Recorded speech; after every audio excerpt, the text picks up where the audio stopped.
Dia mengatakan, lihat orang-orang Jawa mengadakan acara ya tahlilan, maksudnya hari ketiga, hari ketujuh, hari ke-40, hari ke-100, hari 1000. Itu mereka ambil dari kita.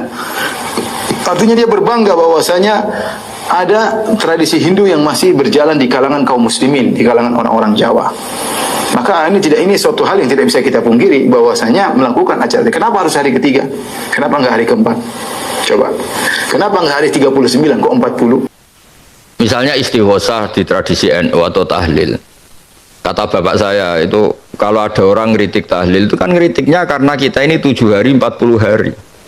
Bagaimana orang bisa mengkritik pelafalan atau perafalan atau mengumandangkan kalimat thayyibah?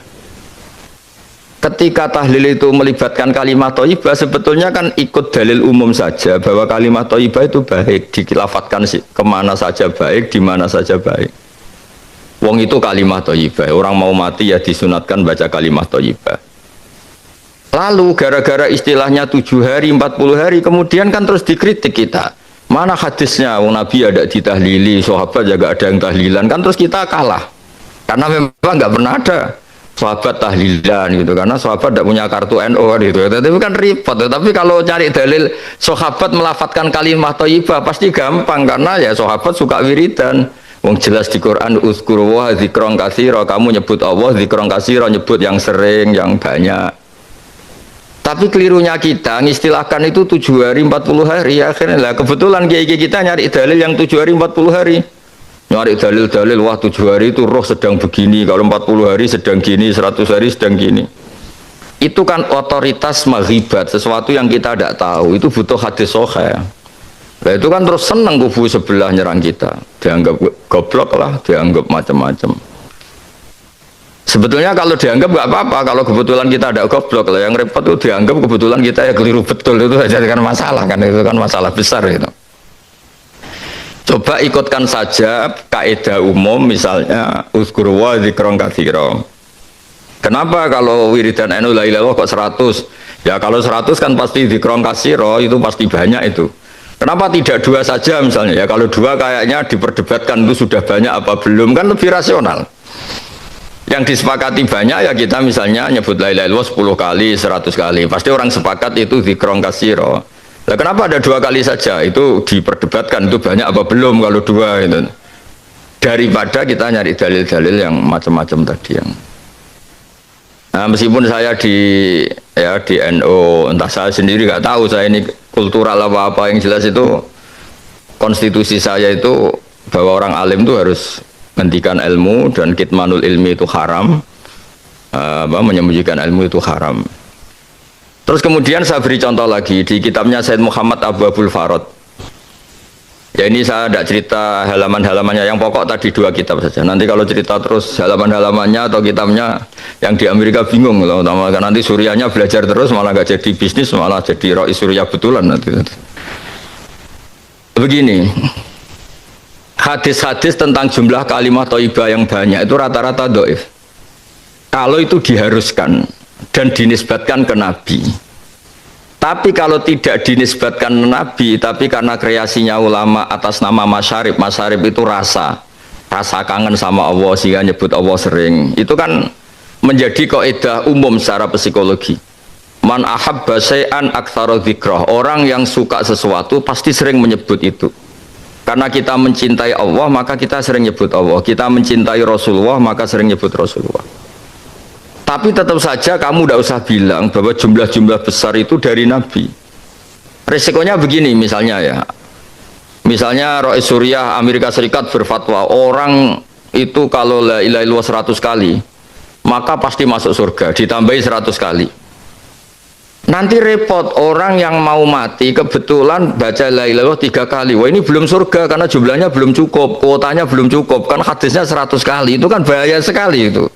Makanya hadis yang sahih hanya mangqala la ilaha illallah dakhalal jannah, jumlahnya hanya sekali. Kamu tidak usah sok-sokan soleh terus hadisnya diganti 100 kali, 200 kali. Nanti repotnya kalau ada orang meninggal kebetulan baca baru 50 kali, wah ini tidak ahli surga karena kuotanya tidak cukup, wong hadisnya 100. Nah jumlah-jumlah besar itu rata-rata masalah secara riwayat, secara disiplin ilmu hadis. Di semua teks Bukhari Muslim Di semua hadis-hadis hanya mangqala la ilaha illallah dakhalal jannah, maka akhiru kalami la ilaha illallah dakhalal jannah, tidak menyebut jumlah. Lah nanti kalau kita wiridan dan kebetulan kiainya itu suka tahlilan, lamanya enggak ampun minta ampun. Kalau di kampung-kampung kan biasa tahlil dining Mbah Abdullah atau tahlil dining Abdul Salam, mesti orang anak-anak muda ngerti. Waduh suwi itu mesti lama itu. Tapi lamanya ini kita carikan dalil, yaitu tadi man ahabba syai'an aktsaru dzikra. Orang yang suka sesuatu pasti sering nyebut.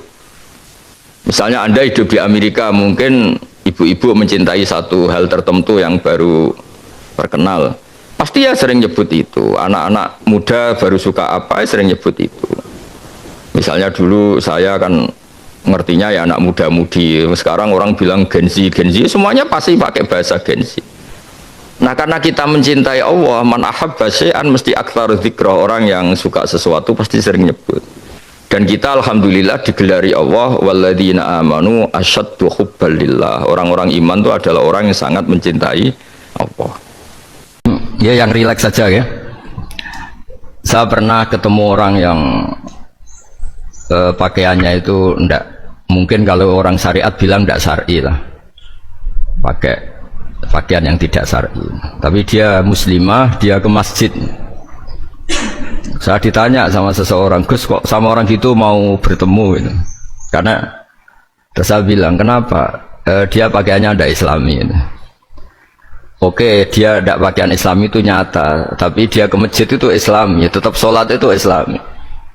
Ketika dia ingin sholat dan tetap sholatnya pakai takbir, pakai rukuk, pakai sujud itu islami. Wong setelah di masjid ya pakai mukena, pakai. Kalau sama-sama nyata, Anda kan boleh ngingat sama-sama yang fakta. Dia punya kesalahan dalam berpakaian, dia punya kebenaran dalam sujud, dalam rukuk, dalam ibadah. Dan itu tradisi Quran. Quran ya cerita fama ya'mal mithqala dzarratin khairan yarah wa may ya'mal mithqala dzarratin syarran yarah. Apa susahnya sih ingat dua-dua sisi itu? Sama bernegara atau bertetangga, kita bayangkan jangan bernegara dulu, terlalu luas, bertetangga saja ukuran, karena nanti sama, bernegara sama bertetangga itu hadisnya sama. Kita di kampung itu ya ada masjid, dan orang-orang yang nggak sholat juga nyumbang masjid. Bahkan ada yang nyumbang masjid banyak terus tidak sholat, karena keramik saya sudah sholat katanya. Saya pernah ketemu orang model gitu itu ya ada. Jadi, tapi ada juga yang sholat terus tapi nggak pernah nyumbang masjid. Ya orang banyak. Intinya itu Allah itu punya tradisi, punya sunnatullah. Kebaikan ya dihitung, kejelekan juga dihitung. Dulu ketika Rasulullah SAW hidup bersama komunitas yang majmu', itu sebetulnya permintaannya Nabi, jangan halangi kami saat mau beribadah. Dulu sampai perang karena mereka menghalangi. Sebenarnya problem mereka wa yasudduna an sabilillah, menghalangi. Sebenarnya kalau dulu saling toleransi ya gak ada masalah. Artinya ketika Anda ingin sholat di Indonesia gak dihalangi, ingin pengajian gak dihalangi, sebenarnya ini gak ada masalah. Ya, soal ada kebaikan, ada keburukan ya mulai Nabi Adam sampai sekarang sampai kiamat. Itu cara pandang. Jadi cara pandang kita terhadap orang lain itu harus hal-hal yang nyata. Kalau kesalahan mereka nyata, kebaikan mereka juga nyata. Kenapa kita hanya ingat sisi yang jelek, tidak ingat sisi yang baik? Saya sering cerita ke santri-santri saya, setiap saya pengajian diundang orang di mana-mana itu saya mesti istighfar. Karena gak ada pilihan. Saat saya datang ke pengajian di Sulawesi misalnya, saya tinggal ngaji di sini. Saat saya ngaji di sini, ninggal undangan yang di sana. Hidup itu tidak banyak pilihan, meninggalkan kebaikan, melakukan kebaikan. Artinya gini, dalam kebaikan saja ada kebaikan yang ditinggalkan. Apalagi dalam kejelekan. Makanya di sini ada pepatah terkenal dalam ilmu tasawuf tuh, wastighfaruna yahtaju ilal istighfar. Saat Anda baik saja butuh istighfar. Bapak saya kalau guyon gini, Mas Sofyan, ada imam istiqomah jadi imam masjid sampai tua sampai batuk-batuk, itu bagus istiqomah, tapi itu masalah kata bapak, akhirnya nggak kaderisasi katanya. Itu istiqomah apa nggak mau diganti orang lain katanya. Ada kiai dai di mana-mana, itu mesti orang muji, oh itu dai di mana-mana, laris nggak pernah di rumah, pondoknya pasti bubar itu karena ditinggal. Jadi kebaikan seperti ada orang sering sowan kiai. Wah itu malah lebih masalah lagi kan. Kadang kiainya pas istirahat, yang disalamkan template uang jatah susu anaknya. Hari itu waya tagihan malah lari sowan kiai. Dan harusnya di rumah ada berdoain tagihan listrik entah apa. Jadi makanya di hikam itu terkenal kata-kata manusia itu siapa? Manusia itu mangkanat mahasinuhu masawiyah fakih falatakunu masawihi masawiyah. Manusia itu orang ketika baik saja salah, apalagi pas salah. Coba saya misalnya pidato begini, di atas panggung saya orang alim pidato nasihati orang. Di saat yang sama seperti yang tanya Mas Wildan tadi, ada agak sopannya. Di situ ada mungkin orang yang lebih sepuh timbang saya. Masa lebih muda kok di atas? Yang di bawah lebih tua. Ada agak sopannya. Mau nggak pidato disuruh, mau di atas disuruh, nggak sopan sama yang. Tapi misalnya yang paling sepuh pidato nggak pernah ngaji kok pidato terus gimana? Artinya ketika kita baik saja ada salahnya, apalagi pas salah. Sebab itu ajaran Rasulullah itu suruh berdoa Rabbana dzolamna anfusana. Sebelum minta itu merasa ya Allah kita ini mendolimi diri kita sendiri. Karena dalam pilihan-pilihan itu pasti ada salahnya. Coba misalnya Anda bangun masjid habis 2 miliar, yang harusnya 1 miliar sudah jadi. Terus nanti suatu saat ketemu Allah ditanya, itu ada orang miskin, fakir miskin, yatim. Andai kan kamu sumbang 1 miliar itu sejahtera semua. Gara-gara kamu bangun masjid terlalu mewah. Ya tapi kadang-kadang orang kebaikannya itu orientasinya bangun masjid, gak tertarik nyumbang fakir. Saat itu cara berpikir gitu mau apa? Tapi kalau dia mau luhur manusia terbaik karena bangun masjid 2 miliar, coba diaudit secara kepentingan syar'i. Penting mana dengan ngasih makan fakir miskin? Penting mana dengan menikahkan janda misalnya? Penting mana dengan pendidikan? Apa artinya masjid mewah orang nggak tahu halal haram, nggak tahu najis, nggak tahu cara sesuci, nggak tahu cara adzan yang benar. Terus penting mana untuk beli kitab sama dipakai masjid? Apa artinya beli kitab apa tapi nggak makan? Penting mana makan sama beli kitab? Ada auditnya. Makanya manusia itu ketika baik pun disuruh istighfar, apalagi ketika salah. Nah dengan perasaan seperti itu kebencian pada orang lain luluh karena potensi baik pada orang lain ternyata tinggi dan potensi salah ke kita juga tinggi. Nah dilatih gitu. Jadi di Ihya itu ada kitab tawaduk. Kitab tawaduk itu dilatih ketemu orang tua. Gua aksaru ibadatan, dia mesti ibadahnya lebih banyak karena lebih tua timbang saya, pasti sholatnya lebih lama timbang saya. Ketika Anda sudah tua melihat anak-anak, gua aqallu minni maksiatan, mesti maksiatnya tidak banyak karena masih kecil. Terus ketika melihat orang fasik maksiat, la'allahu yatubu alaih fa innahu tawwabur rahim, mungkin Allah memberi tobat, bisa saja. Umar itu ingin bunuh Nabi, tapi Allah memberi tobat. Yang sowan kiai saja tidak mesti dapat tobat. Umar ingin bunuh Nabi, tapi Allah memberi tobat. Akhirnya ya tobat jadi Islam yang baik. Dalam sejarah Wali Songo, Kalijogo sowan Sunan Bonang itu ingin garong, tapi malah jadi muridnya jadi wali. Kalau Allah sudah menghendaki tidak ada ya. Perang Uhud orang Islam kalah itu karena panglimanya siapa? Khalid bin Walid. Tapi dia malah yang dapat hidayah. Nah sama orang yang sekarang Anda benci bisa saja Allah merencanakan ada apa? Hidayah di situ.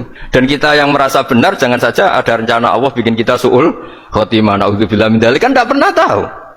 Nah, dari tidak pernah tahu itu orang diusahakan tawadhu. Wa ma adri ma yuf'alu bi wala bikum, kita tidak pernah tahu. Makanya meskipun saya ini kiai terus kata orang banyak itu ketok, kalau istighfar ya nangis betul ya. Coba kan nggak perlu di depan umum, nanti ada penampilan kan ribet kan nanti. Sudah nangis nggak ikhlas, nggak mutu. Ya gitu ya. Yang Mas Wildan tadi apa pertanyaannya diulang? Selain masalah akhlak tadi. Tentang bagaimana cara kita bersaudara tanpa memandang kepentingan duniawi. Nah, ya makanya tadi saya bilang bernegara itu pakai hadis, misalnya Nabi pernah ngendikan kamu itu punya 3 tetangga. Yang satu punya 3 hak, yaitu dia tetangga kamu, dia seagama kamu, dia saudara kamu. Jadi ada 3 hubungan, seagama, sesaudara, dan tadi apa? Dia tetangga kamu, dia seagama dengan kamu, dia masih kerabat kamu. Terus ada tetangga yang punya 2 hak, yaitu dia tetanggamu, seagama dengan kamu, tapi tidak sekeluarga dengan kamu. Terus ada tetangga yang punya satu hak, dia ada keluarga kamu, dia ada seagama dengan kamu, tapi tetap punya hak karena itu tetangga kamu. Dan itu kata Nabi, semuanya berhak kamu baikin karena ada hakul jar.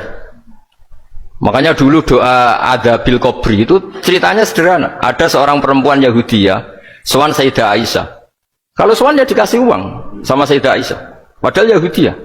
Ketika dikasih uang, terus si Yahudi tadi, semoga engkau diselamatkan dari siksa kubur. Zaman itu Sayyidah Aisyah belum dengar hadis tentang siksa kubur. Setelah Rasulullah datang, saya tadi diminta didoain, ya saya terima karena saya nggak percaya. Terus Nabi ngendikan itu benar adanya siksa kubur. Ketika komunitas Yahudi di Madinah itu puasa Asyura, Nabi coba tanyakan mereka, kenapa puasa Asyura? Padahal orang Yahudi. Oh, terus setelah ditanya, Yaumun najjawahu fihi Musa, itu hari di mana Allah menyelamatkan Nabi Musa, kata orang Yahudi. Terus kata Rasulullah, nahnu ahaqqu bi Musa, saya juga berhak menghormati Musa. Kemudian Nabi puasa. Suatu saat lagi ada orang Yahudi datang, ya Rasulullah, ya Muhammad, manggilnya ya Abul Qasim karena orang Yahudi. Ya Abul Qasim, nanti nasib langit bumi ini di mana? Manusia yang sudah mati-mati di mana ketika bumi dihancurkan? Mayat-mayat yang sudah di kuburan di mana? Terus orang Yahudi tadi bilang, Inna woha wadu'a samawati ala dzih wal arodina ala dzih. Soalnya Allah itu bisa saja mengelola langit bumi yang sudah hancur gini-gini. Nabi itu tertawa-tawa. Dalam sebuah riwayat disebut hatta badat nawajidu, tertawanya Nabi itu lepas sampai giginya kelihatan. Kata rawinya tasdiqan liqaulil khabri, karena Nabi membenarkan orang Yahudi tadi. Jadi intinya dalam banyak hal itu ya dicari kesamaan. Makanya kalau interaksi dengan kelompok lain, kata Nabi, la tusaddiquhum wa la tukadzibuhum. Kamu jangan mengiyakan, juga jangan menolak. Kamu tolak jangan-jangan pas yang sama dengan ajaran kita. Kamu benarkan jangan-jangan yang tidak sama. Ya sudah, kalau nggak sependapat ya jangan ngambil sikap. Nah, itu juga yang dipraktekkan Rasulullah SAW. Nabi yaqumu lailatan yuraddidu hadil ayat. Nabi pernah sholat 1 rakaat hanya ngulang 1 ayat. Itu aja gak selesai. Yaitu ngulang-ulang ayat. Fa'akulu kama qolal abdus sholeh in tu'adzibhum fa innahum ibaduk wa in taghfir lahum fa innaka antal azizul hakim. Pun Gusti kula nyerah. Semua ini hamba jenengan, monggo jenengan napakno sing duwe jenengan. Intinya itu ini wilayah jenengan, ndak wilayah saya. Nah, kadang-kadang kita sebagai manusia itu jumawa seakan-akan itu wilayah kita. Kita nyiksa terserah kita, mengampuni ya terserah kita. Padahal tidak milik kita. Dunia ini milik Allah Subhanahu wa ta'ala. Makanya yang terakhir saya ijazah bapak. Bapak saya itu orang hafal Quran, alim, tapi lucu, senengannya guyon. Kalau ngajarkan saya tauhid, tasawuf itu gampang. Hak, kamu punya tetangga, punya Innova. Terus kamu berpikir, kamu miskin berpikir, itu pajaknya saja berapa? Kalau apa itu bannya sudah halus, itu gantinya kayak apa? Kalau rusak kayak apa? Terus kata bapak, orang melok duwe kok mikir, udah ikut punya kok mikir. Terus coba kamu nggak ikut punya Alphard, terus saya mikir, wah itu pajaknya berapa Pak Martinus, bisa dipakai beli motor kan, pajaknya apa? Alphard ini. Oh nggak ikut punya kok. Nah, dunia itu rawekmu, mau pikir lah apa sing duwe. Maksudnya dunia itu milik Allah, apa kamu pikir itu milik yang punya itu. Nah, itu yang dimaksud dalam ilmu tasawuf, da'it tadbir fama qoma bi ghairuk la tuqim bihi nafsak. Sudah, kamu tidak usah ikut campur, itu wilayahnya Allah kata itu. Karena wong tidak ikut punya kok ikut mikir. Anda benci orang, benci sekali karena dia tauhid misalnya. Jangan-jangan Allah punya rencana memberi hidayah dia, atau Allah punya rencana dari dia keluar orang-orang Islam yang soleh. Makanya ketika Malakul Jibal, ya Rasulullah, saya disuruh Allah, terserah engkau, in syi'ta an udbiko alaihim al-akhshaban. Kalau engkau mau orang-orang yang mendustakan kamu saya hancurkan. Apa jawabannya Nabi? La, jangan. Bal arju ayyukhrijawah min aslabihim ma ya'buduwaha wa la yusyriku bihi syai'an. Itu di Bukhari. Enggak, bisa saja sekarang dia kafir, anak turunnya jadi Islam. Dan betul, Abu Jahal punya anak Ikrimah, Abu Lahab punya anak Darrah, Walid itu musuh besarnya Nabi, punya anak Khalid. Ya sudahlah, kita selalu berharap bahwa ini wilayahnya Allah. Sudah, kita berharap agama ini bagi yang selalu punya harapan. Dimangkan ya arjuwah, orang yang selalu punya harapan. Kita berharap tambah hari tambah baik, tambah damai, tambah kondusif, tambah segalanya baik.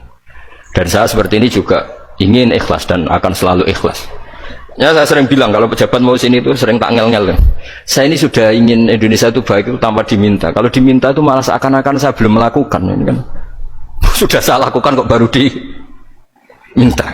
Karena ini wilayah kita semua, artinya ingin baik itu keinginan kita semua. Status kita.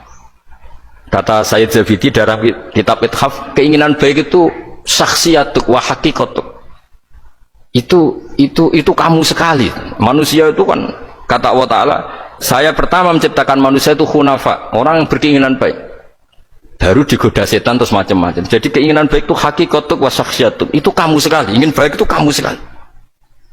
Itu status kamu katanya. Makanya orang preman kayak apa, mabuk kayak apa, ada orang kecelakaan, pikiran pertama itu nolong. Itu yang normal. Soal ada kasus pikiran pertama ngambil HP-nya itu 0,sekian%. Jadi pikiran pertama mesti nolong itu karena itu syakhsiyatuk wa haqiqatuk. Ya, ngoten mugi-mugi barokah sedanten. Assalamualaikum warahmatullahi wabarakatuh.